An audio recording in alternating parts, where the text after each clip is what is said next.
Happy birthday!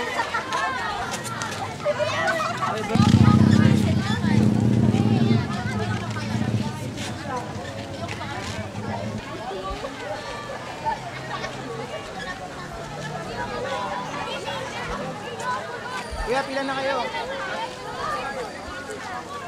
Yung mga kasama ko, papilahin nyo na doon. Sana po na kayo? Doon po. Ate, sama kayo. Doon. Doon po kayo sa likod.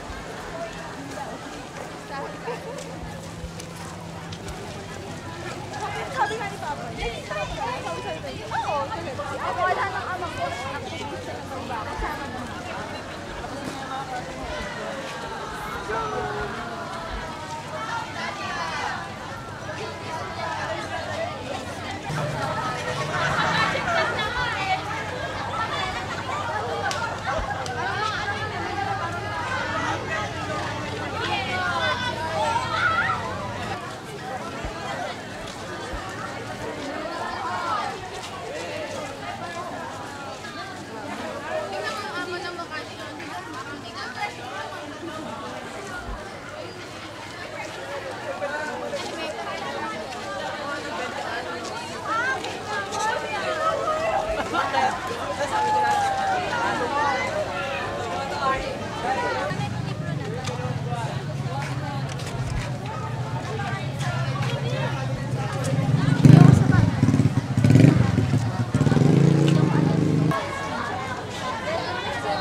Bale, magkaroon po kami ng protesta patungkol sa budget cut. Yun. Bale, dito sa BSU, bilang estudyante ng isang state university, karapatan po namin na mabigyan po kami ng sapat na pondo at hindi po dapat pinuputol yung budget ng eskwelahan namin kasi nasa state university po kami. Kaya ito po kami, pinaglalaban po namin ngayon yung karapatan namin bawat isang estudyante. Dahil di kaya nga po nung nakita ko dun kanina dun sa mga placards, hindi po binebenta ang edukasyon. Dapat po ito binibigay ng libre sa mga kabataan dahil isa po itong pribilehiyo ng bawat kabataan. Bulacan State University, yung mga estudyante niya hindi magiging congested, hindi magkakagulo. Kasi may sapat na classroom para mag-operate yung classes, may sapat na oras para gamitin yung mga classroom, hindi kagaya ngayon na kakailanganin natin maghati-hati ng oras para lang matagot yung kakulangan sa classroom. UNTV.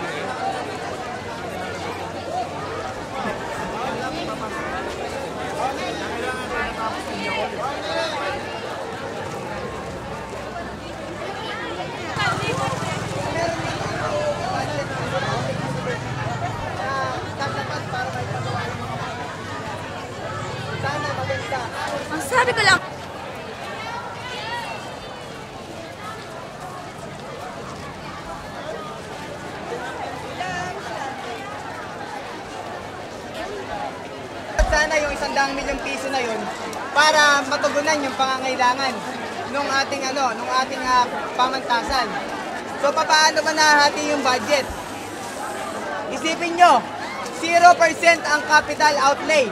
Pag sinabi mong capital outlay, ito yung ginagamit ng university para makapagpatayo ng mga bagong building. Isa sa mga dahilan kung bakit nagkanda utang-utang ang Bulacan State University sa pagpapagawa ng CICT saka ng CHE. Yung CICT saka CHE, napagawa siya dahil sa utang.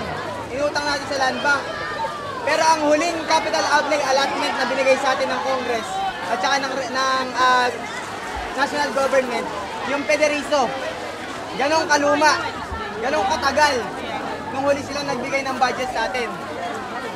Ibig sabihin, sa mga susunod na taon, lalo na sa 2012, wala tayong may papatayo kahit na isang classroom. Walang madadagdag sa classroom natin.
Himik nila. Wala man yan.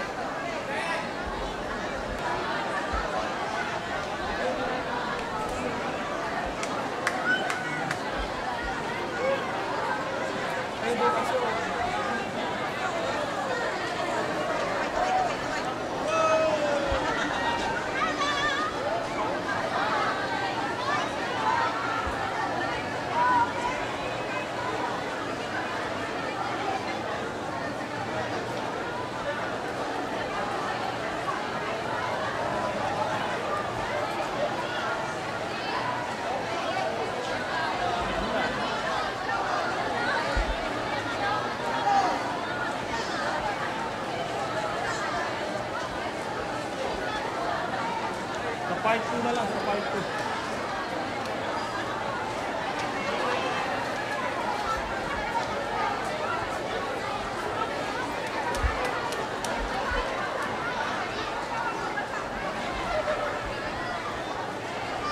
Mga isang linggo na ito mamaya.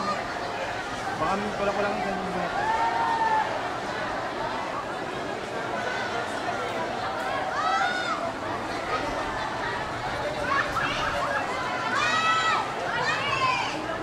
Pero wala pa yung tayo ng 2005. 6,000. 6,000.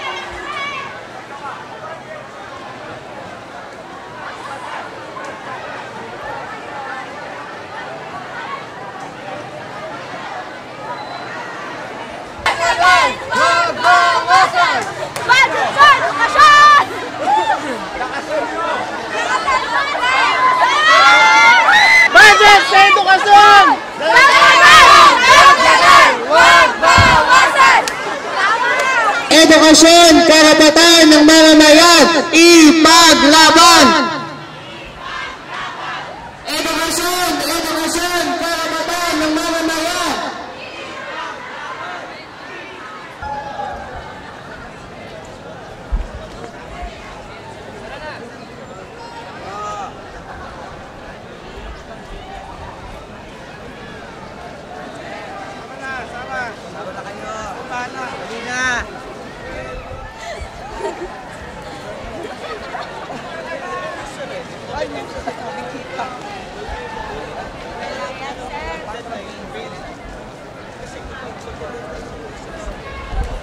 Oh, sama na kayo!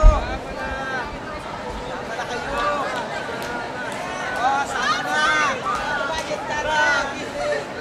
Ano pa po niya, sir?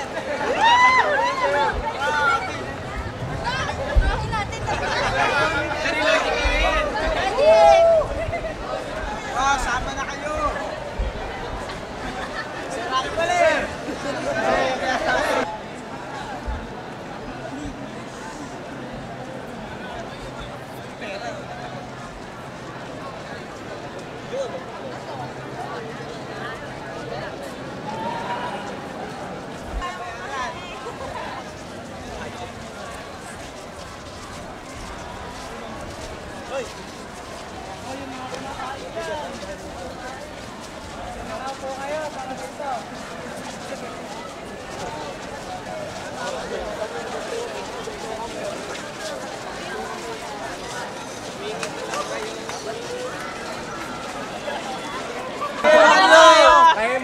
Budget sa edukasyon. Sino kayo?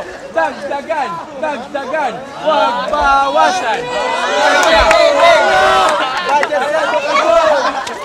Budget sa edukasyon. Dagdagan, huwag bawasan.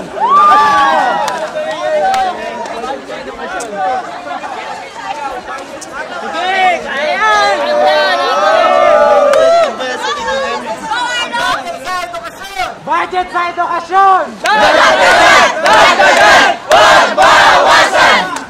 Budget sa edukasyon! Dagdagan! Huwag bawasan! Budget sa edukasyon! Dagdagan! Huwag bawasan! Budget sa edukasyon! Dagdagan! Huwag bawasan! Budget sa edukasyon! Dagdagan! Huwag bawasan! Budget sa edukasyon! Dagdagan! Huwag bawasan! Dagdagan! Huwag bawasan!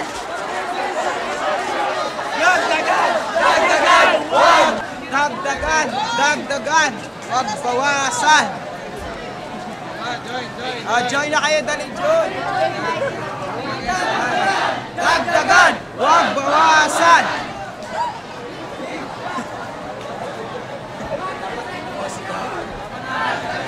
Dagdagan! Huwag bawasan! Discount na ako kasi 1,000 na ba ako kanina?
Edukasyon! Edukasyon! Karapatan ng mamamayan! Ipaglaban!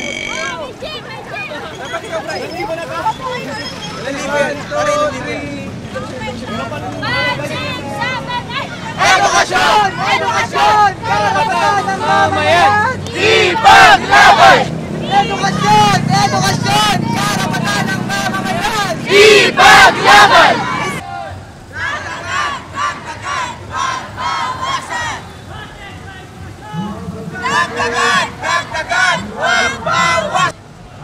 Alam niyo ba, hindi pa nakakalabas lahat ng estudyante sa main gate? Hindi pa ba? Ayun! Pero hindi mo lang.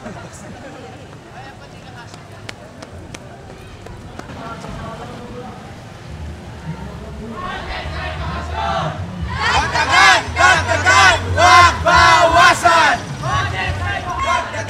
Huwag bawasan! Dagdagan! Huwag bawasan!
Laban sa budget cut.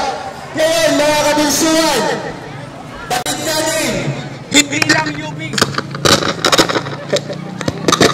Mga kabunsuan, hindi lang UP ang apektado, hindi lang PUP. Lahat tayo apektado ng budget cut na ibinigkaloob sa atin ng pamahalaan. Loko. Tanihan po natin.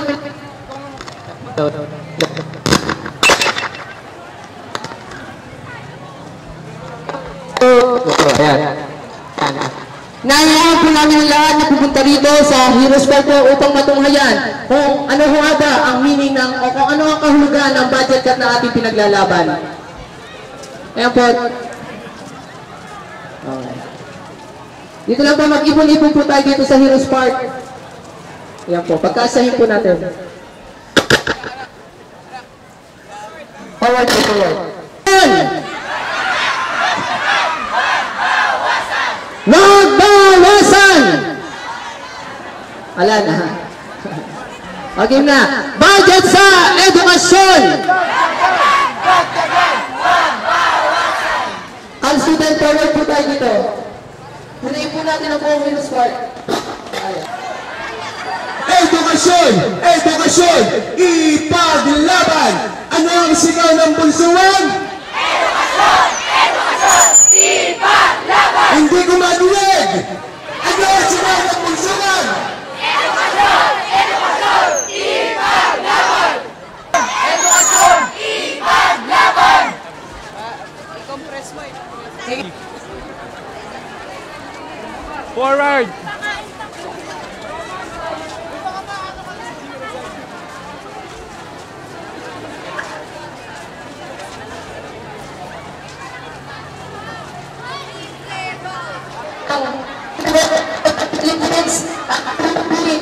Tutungo mamaya pong alas 12 sa Mindiola, doon naman po sila magpuprograma. Tayo naman po, dito po tayo sa Heroes Park, bilang naman na ating pagsuporta sa pagtuto na budget sa edukasyon!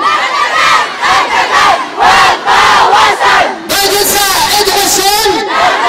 Dagdagan! Huwag bawasan! Eh po, dito po forward po tayo dito. Ayan. Alam ba nila? Dito po, ito si IT dito. Maluwag pa dito. Kunin po natin ang minus card. Mga estudyante ng Bunsuan upang tutulong labanan ang budget sa budget sa edukasyon! Wawasan! Kaya po dito yung mga ayan, mga CS student. Ayan po.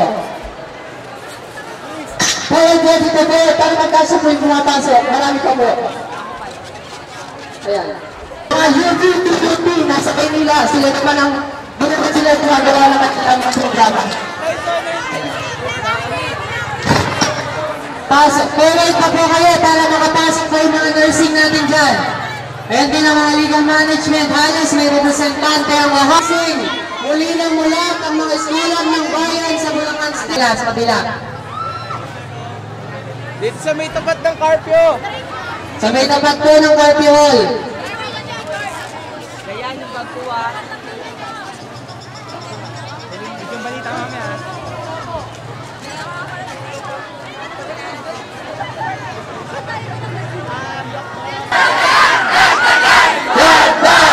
Sabat! Budget sa edukasyon! Okay lang, sandali na lang po. Mag-umpisa po ating programa. At huwag po muna aalis. Nang malaman po natin kung ano ba yung epekto sa mga estudyante, guro, sa university ng budget cut na ito na ating po tinututulan. Student Government President sa lahat ng SUCs. Sabi ni Student Regent Chrissy Conti ng UP, dahil sa ginawang protestang sabay-sabay din ng mga SUCs noong Wednesday, isa na sa mga senador doon sa kanila ay natawagan na ng pansin.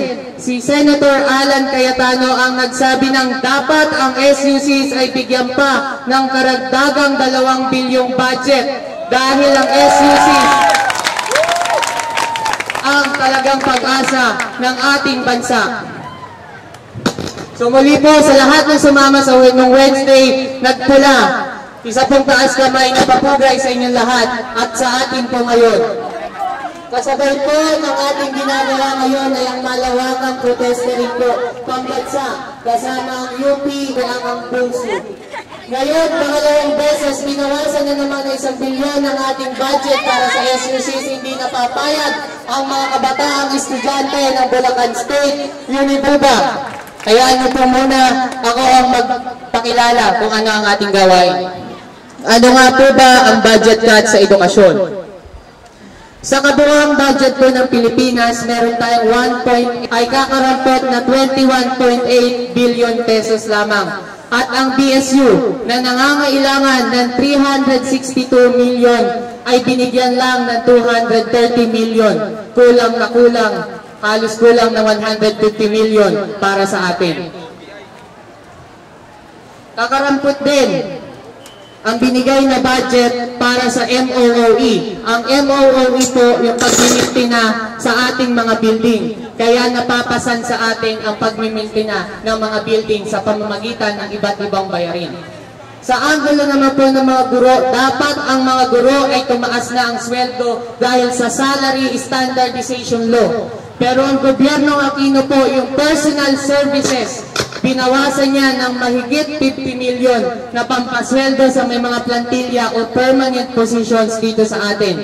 Kaalinsabay nito ang agresibong kontraktualisasyon dito sa Bulacan State University. Kaya kung napapansin nyo si ma'am, si sir, 7 years, 4 years na sa BSU, part-timer pa din. Para po sa ating mga estudyante, kung napapansin nyo, bakit? Asa na mga taga-CIT?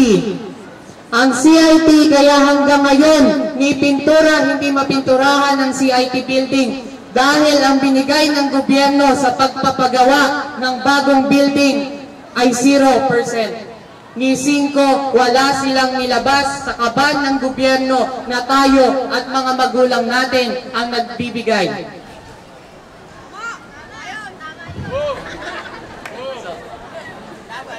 Kaalinsabay din ito ang pagbaba, nasaan nga ba ang budget? Baka sabihin nyo iba, saan nga ba dinala ni Pinoy ang budget? Ang budget na karamihan 758 billion pesos o 40% ng budget ng kabuuan ng Pilipinas ay nasa pambayad utang panlabas. Noong panahon ni GMA, nasa 400 lang to, halos dinagdagan niya ng 300 billion pesos. Asaan ang ating budget? Nandoon sa CCT, pampapalimos niya 1/4 isang araw sa mga mahihirap na pamilya, 39 billion. Mataas pa ang budget sa CCT kaysa sa 111 SUCs. Asaan ang budget? Andoon sa pork barrel ng mga congressman. 44 billion ang nakalaan sa pork barrel ng congressman na mamalimos ang mga SUC sa pagpapagawa ng kanilang gusali at building sa ating mga congressman na ang alam lang naman gawing batas ay anti-planking law.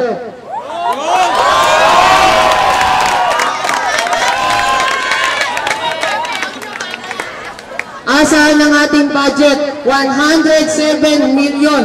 Ngayon 179 billion nasa militar. Bumibili ng mga second hand na barko na para namang uubra sa kalaban nilang sinasabi sa Spratlys ang China. Libro, hindi bala. Edukasyon, hindi gera ang kailangan ng sambayan ng Pilipino. Bigyang tuong pansin niya ang SUCs, pagkat ang SUCs ang kinabukasan ng ating bansa. Sa Bulacan po, pinagmamalaki natin, BSU 30,000. Pero sa buong Bulacan, 150,000 ang mga kabataan. Mahigit 20% lang ang nag-aaral pagdating ng kolehiyo. CHED na mismo ang nagsabi, 14% lang nagpapasok sa elementarya ang makaka-graduate sa kolehiyo. Ngunit ang gobyernong Aquino bingi sa ganitong panawagan.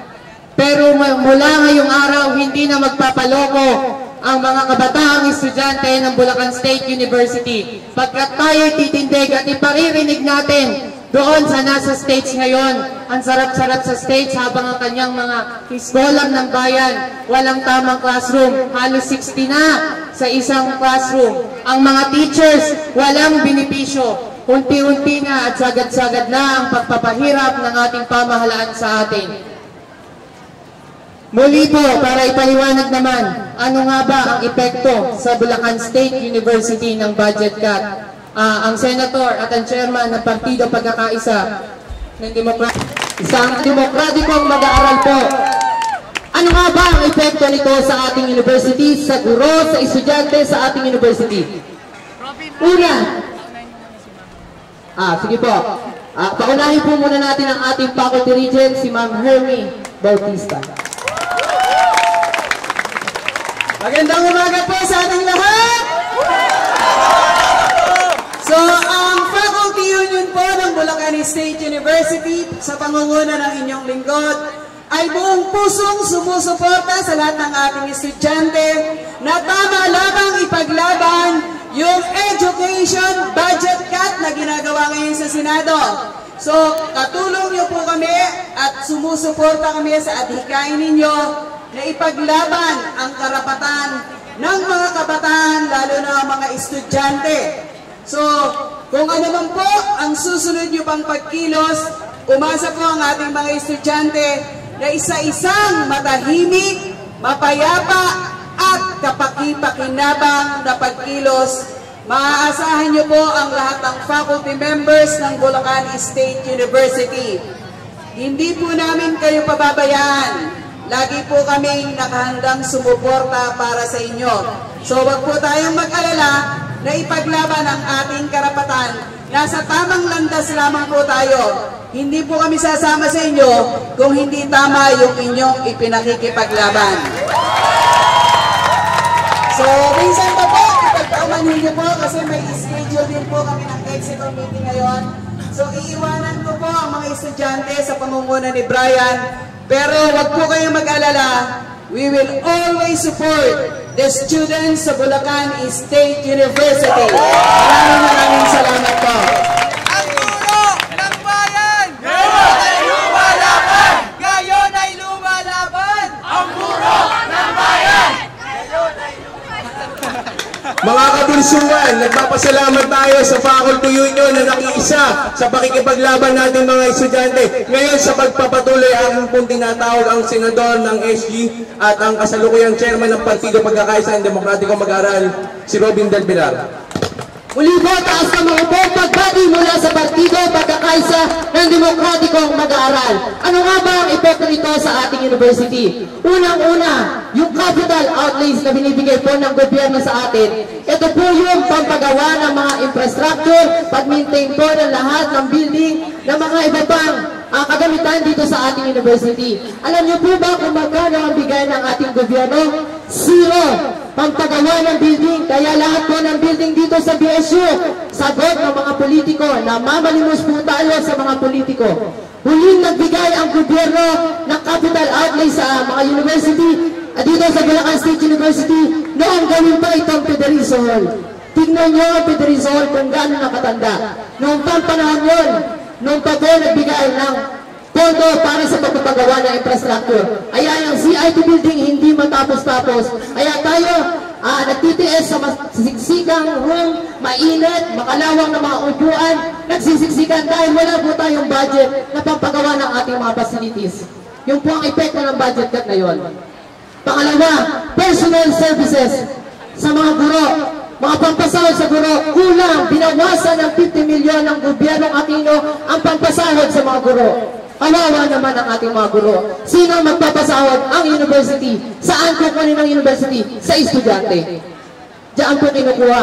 Yan, napupunta sa pondo ng BSU, yung Special Trust Fund.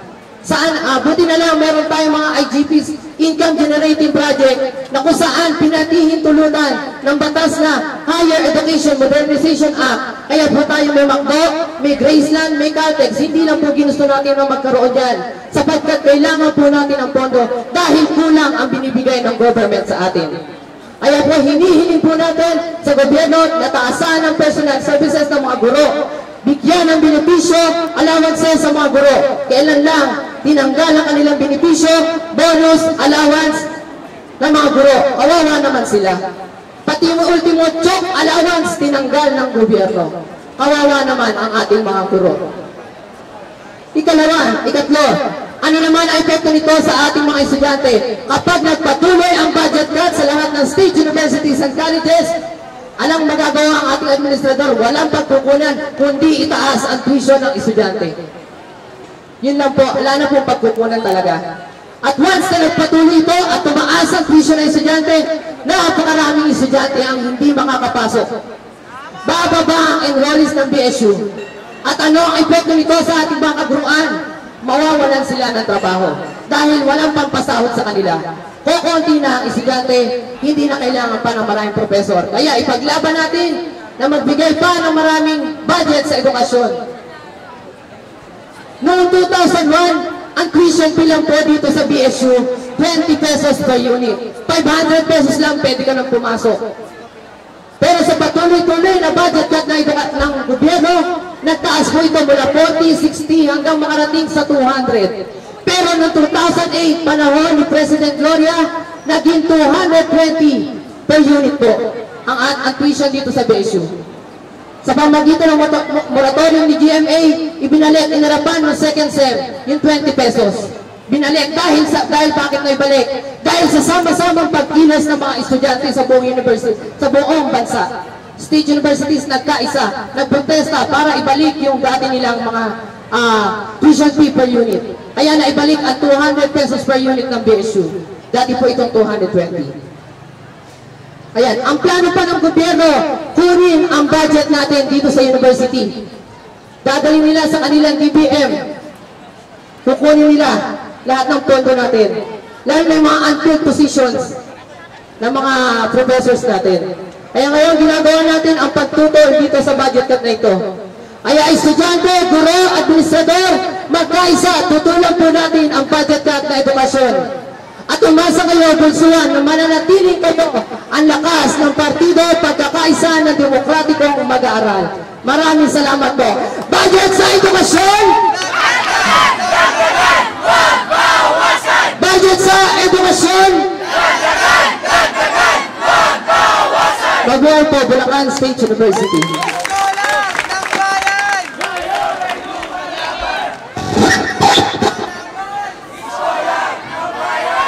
Salamat po ng maraming Alliance for Democracy, Rodrigo Aguilar. Pagpalayang umaga po sa inyo lahat, lalo-lalo na po sa mga estudyante ng College of Nursing. Sino po ba mga estudyante ng College of Nursing dito? Sumigaw po tayo! Yun, marami. Buti naman, nakala ko ako lang nag-isa. Ako po bilang po chairman ng Health Alliance for Democracy ay nalulungkot sa kasalukuyang kalagayan ng edukasyon at ng sektor ng kalusugan dito sa ating bansa. Ano po ba ang kalagayan ng sektor ng kalusugan sa ating bansa? Ang ibibigay pong pondo ng gobyerno natin sa sektor ng kalusugan, kung i-dedicate po yan sa bawat isa sa atin na mamamayan ng Pilipinas, ay tatapat lamang po na 1 peso and 22 centavos kada araw ang may bibigay ng gobyerno sa atin na may pagsusuporta sa atin. Okay, bibigyan ko po kayo ng DEL, bibigyan ko po kayo ng 1 peso and 50 centavos na. Bumili po kayo ng isang antibiotic sa butika, buti kung makabili kayo. Napakahirap po ng kalagayan ng kalusugan ngayon. Buti po ang edukasyon, kung hindi ka man makapag-aral, mabubuhay ka eh. Sa kalusugan po, kung wala kang pampagamot, muamatay ka na lang, mandilat ang mata. Napakarami pong nurses na gumagraduate at pumapasa taon-taon sa Pilipinas, pero po wala pong trabaho. Karamihan po sa atin, volunteer nurses, yung mga gagraduate po, wala pong inaasahan, kundi mag-volunteer lang dahil po mas marami pa pong pure gold kaysa public hospitals dito sa Pilipinas. Ang mga professional nurses po natin, ang mga professional health workers po, napipilitang maging underemployed, pumasok sa call center, pumasok sa pure gold upang maging cashier, pumasok sa pure gold upang maging bagger, samantalang nagpapos ko ng 4 na taon na upang nakapelo sa... Hoy, kasama ka naman.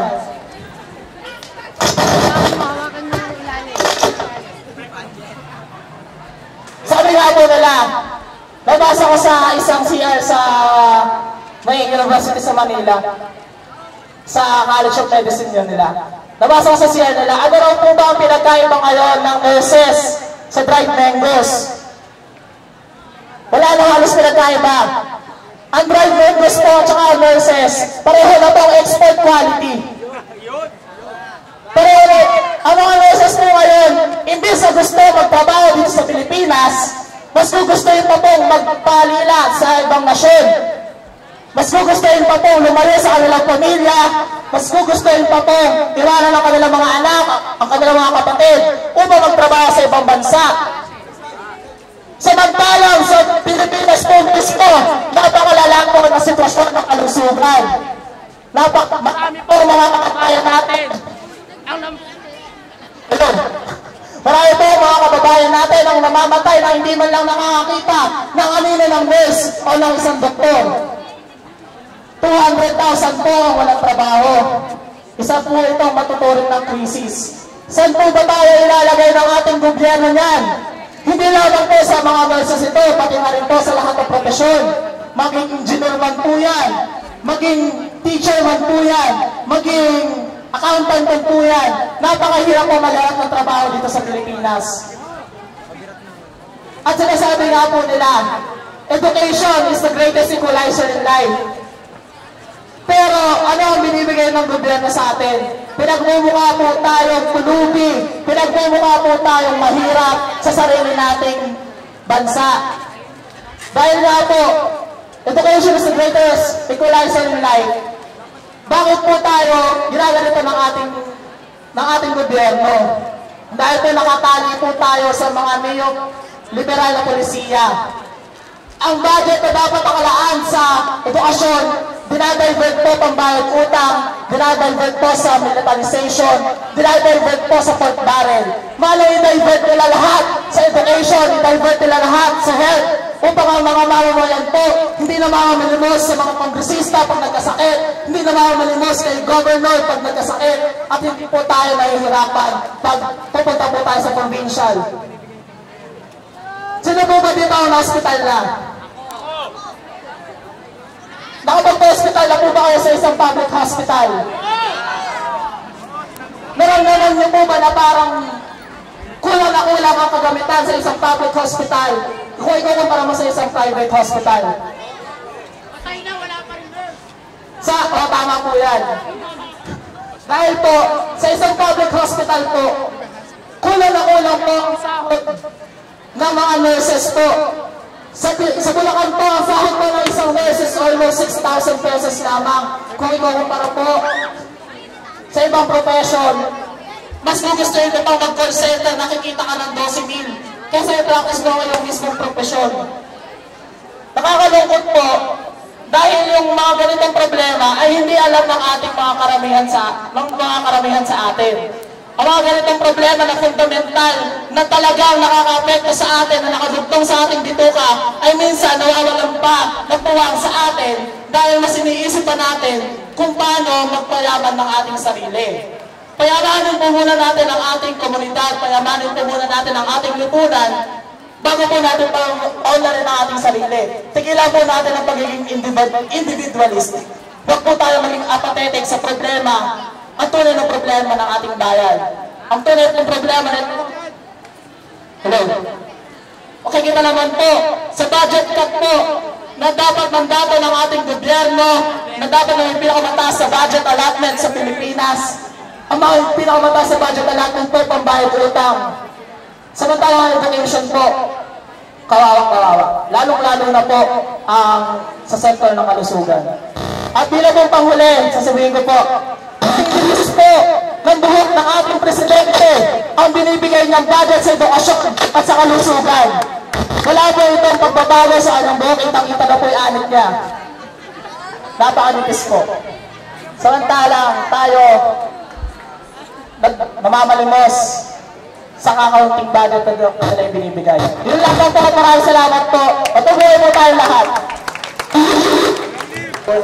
Tanghali, wala. Sa punto pong ito ay bibigyan natin ng kaunting panahon yung pag-iingay para kahit pa paano ay maipakita natin sa mamamayang Pilipino at sa mga narito ngayon kasama ng mga guro na tayo ay lumalaban sa edukasyon. Ay hindi, sa budget cut sa edukasyon. Nilinaw ko lang. Nagkamali. Kaya po sa pagkakataong ito, habang tayo ay nag-iingay, papaliparin po natin ang simbolikong logo na naka-attach yung no to budget cut na ang ibig sabihin po ay kasama ng logong ito, tatangayin ng gobyerno Aquino ang budget cut saan man sila magpunta. At hahabulin sila at hahabulin ng mamamayang Pilipino, ng mga guro at estudyante kahit saan man sila makarating. Kaya po, sa loob ng 5 segundo, sabay-sabay po tayong sumigaw, sabay-sabay tayong mag-ingay, kalabugin ang dapat kalabugin, kalampagin ang dapat kalampagin, para sa sambayan ng Pilipino. Sa bilang po 5, 4, 3, 2, 1.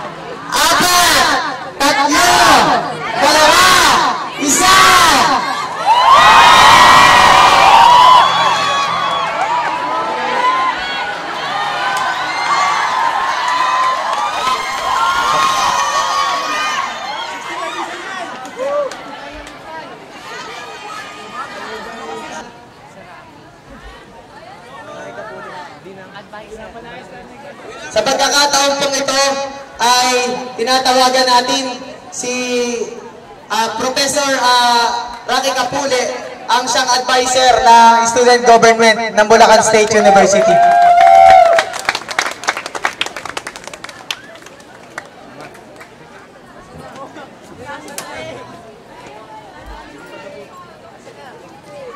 Isang maliwalas pong umaga sa lahat narito ngayon at baka nasa silid-aralan. Isang hamon lang po ang gusto kong bitawan sa ating lahat. Noong pong Miyerkules, karamihan sa atin ay nakapula. Nakapula sapagkat naglalagablab, nag-aapoy, nagbabaga ang ating damdamin, natutulan, matinding tutulan. Hanapin itong pagtapyas sa budget sa edukasyon. Alam po natin na edukasyon ang pag-asa ng bayan. Kaya't anumang hindi pagbibigay prioridad, anumang pagwawalang bahala dito ay sigurado makakaapekto sa ating kinabukasan. At ngayon po, karamihan sa atin ay mga nakaputi. Nakaputi sapagkat patuloy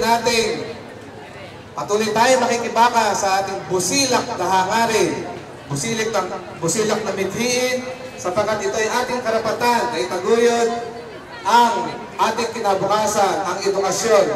Kaya po, isang hamon para sa lahat, ang maging vigilante.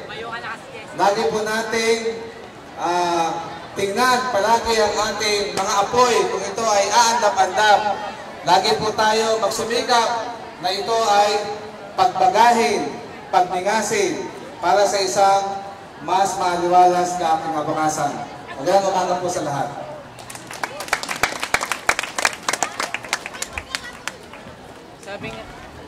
Sabi nga ni Sir Banda doon, hindi lang love life, ni Noy ang parang cook, pati ang budget sa edukasyon. Dati regular, naging light, ngayon zero na. So bilang kong isang paglalagab sa ating gagawin na pinawang pagtitipon na ito, tinatawagan namin ang tagapagsalita ng Kabataan Party List Central Luzon, si Mr. Mark Cabrera. Mark! Tapos imbitahan sa plan. Ayun, isang magandang umaga ulit sa inyong lahat. Bilang paglalagom dun sa naganap na event, ay nakita natin na hindi lang ang student government, hindi lang ang faculty association, ang faculty union, hindi lang ang administration, hindi lang ang mga aktivistang grupo yung naghangad na maibalik yung budget na kinuha mula dun sa edukasyon. Sa pagkakataon pong ito, ang lahat ng nakiisa sa marcha, ang lahat ng nakinig sa panawagan ng sambayanan, sa panawagan ng mga kabataang estudyante, ay ating pong pinasasalamatan. Mahigpit po namin pinaparating ang isang taas na mga pagbati sa lahat ng mga estudyanteng nakiisa. Sa totoo lang po, kung nakakapanood kayo ng TV, malaking dismaya yung mararamdaman nyo kung makikita nyo at maririnig yung pinagsasabi ng ating mga politiko. Una, may pagkakataon po, may panahon ang ating mga congressman na gawin ang walang kwentang batas gaya ng anti-planking law. Planking, pinagbabawal. Pero oras para ayusin ang edukasyon, oras para bigyan ng pondo ang edukasyon para sa mga kabataan, hindi nila napapaglaanan. Ganun po katindi ang gobyerno natin sa ngayon. May oras para sa paggawa ng walang silbing batas, pero walang oras para sa pagbibigay ng serbisyong panlipunan sa kanyang mamamayan. Kagabi po, habang nanonood ako ng TV, isa naman po yung isa pang nakakadismayang balita na narinig ko. Ewan ko lang po, sana napanood nyo rin. Alam nyo po ba, nagpunta si Noynoy sa Amerika. Alam nyo po ba kung ano ginawa ni Noynoy sa Amerika? Ultimo buko juice, binibenta sa mga Amerikano. May darating na 2 kumpanya na mag-i-invest sa Pilipinas para gawing produkto ang buko juice sa Amerika. Magtatanim ang mga magsasaka ng buko para sa mga kano. Naiisip ko po ba na ang buko juice sa Pilipinas ngayon 5 piso? Pagka naging komersalisado ultimo buko juice parang edukasyon, walang sino man ang makakabili ng buko juice na pangunahing produkto ng bansang Pilipinas. Isa pa po sa pinakamasamang balita na narinig ko sa tanang buhay ko, isang pangulo na nagkakagusto sa kakapanalo lang na beauty queen. May oras si Aquino para magpasiklab kay Shamsi Supsop, pero walang oras para pakinggan ang hinaing ng mamamayan.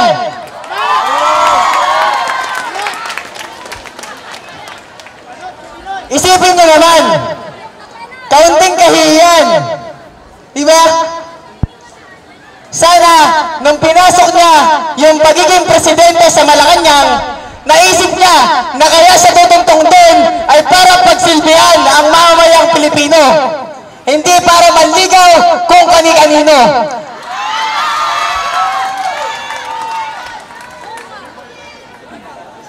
Sa panahon pong ito, sabay-sabay na nagmarcha, sabay-sabay na kumilos ang lahat ng public universities, ang Association of State Colleges and Universities sa buong Pilipinas. Sa panahon pong ito, naiparamdam natin kay Aquino kung gaano kalaki ang pangangailangan ng mga kabataan para sa pondo ng edukasyon. Sa oras na ito, naway nakikinig ang ating Pangulo na sana ibalik, dagdagan, lakihan ang budget sa edukasyon sapagkat ang edukasyon ang natatanging pamanang maibibigay ng bansang Pilipinas sa kanyang mga mamamayan.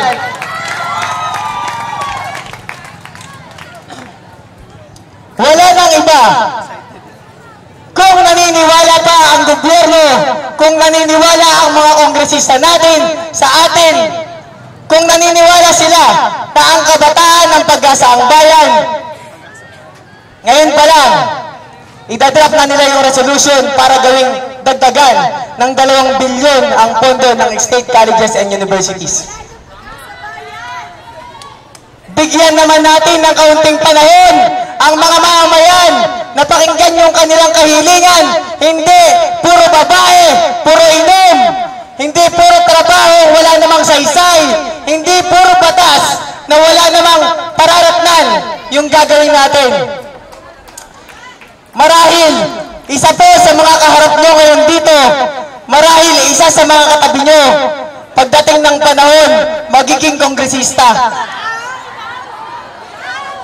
At naway, pagtungtong nyo doon sa tarangkahan ng kapangyarihan ng gobyerno, gawin nyo yung nararapat para sa sambayanang Pilipino.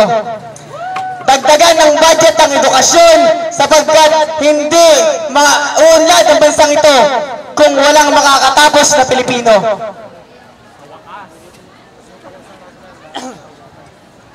Bigyan po natin ng kaunting panahon yung ating mga sarili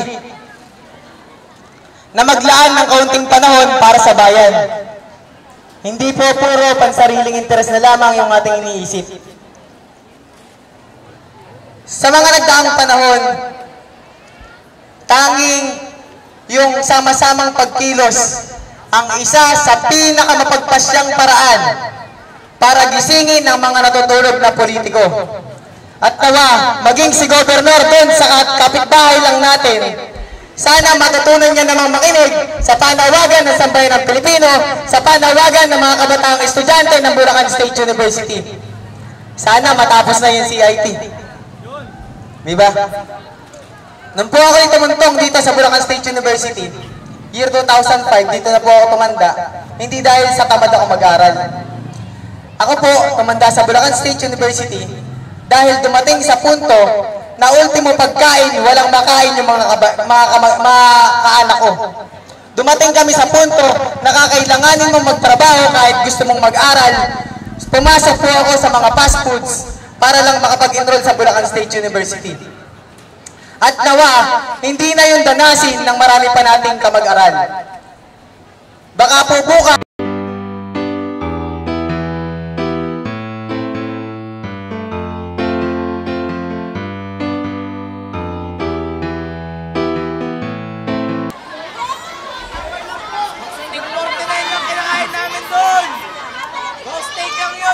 naniniwala po ba kayong mayayaman na ang nag-aaral sa Bulacan State University?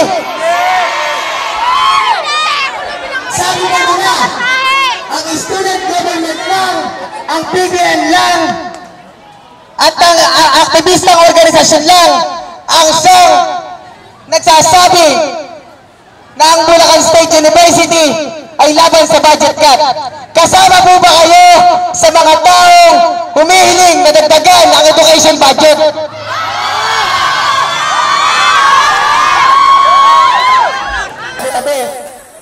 Narinig na po ninyo kung ano yung gusto ng sambayan ng suwan. Edukasyon!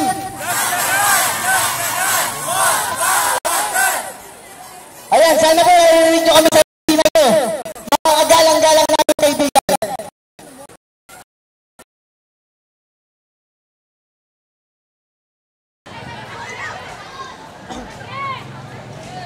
Ngayon po,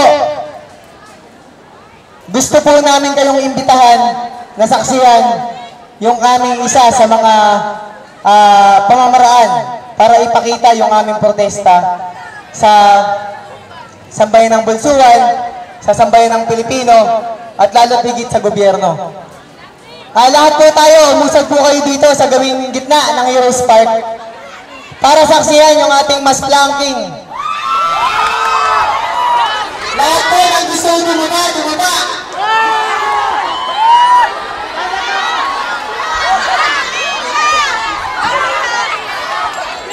Ngayon po ang pagkakataon para bigay nyo kung ano yung inyong parte.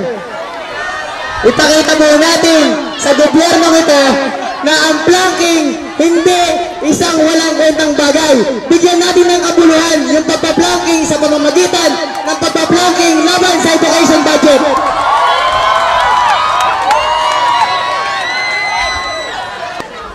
Lahat mo lang gusto mag-planking, pumunta mo kayo sa gitna.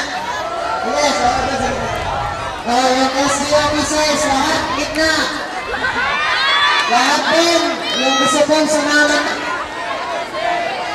Dahil originally po, ang planking ay ginawa ng mga doktor sa United Kingdom bilang protesta sa kanilang mapangaping administration. Kaya gagawin natin ito, masa ang magpa-planking para patunayan sa kanilang gumawa sila ng mas matinong batas, hindi yung kung ano-ano lang.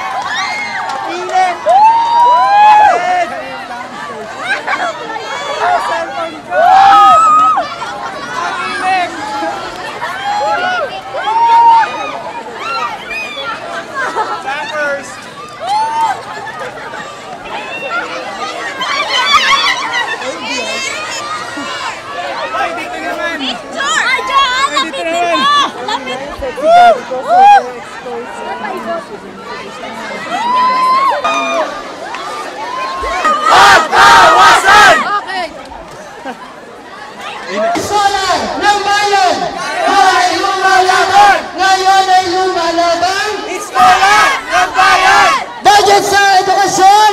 Dagdagan.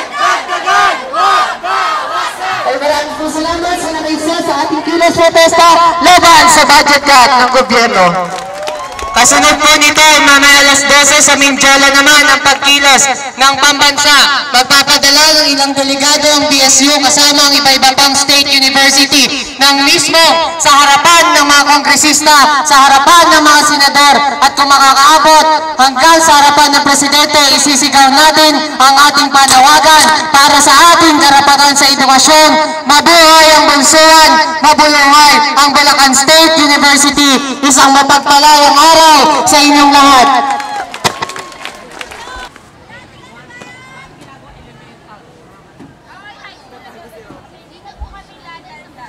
Ba't nandiyan ka?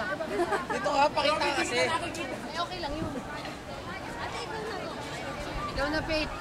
Faith, tawag mo na. Sige, pag pinatanggal ka ni Mercado, tsaka tayo lalabas.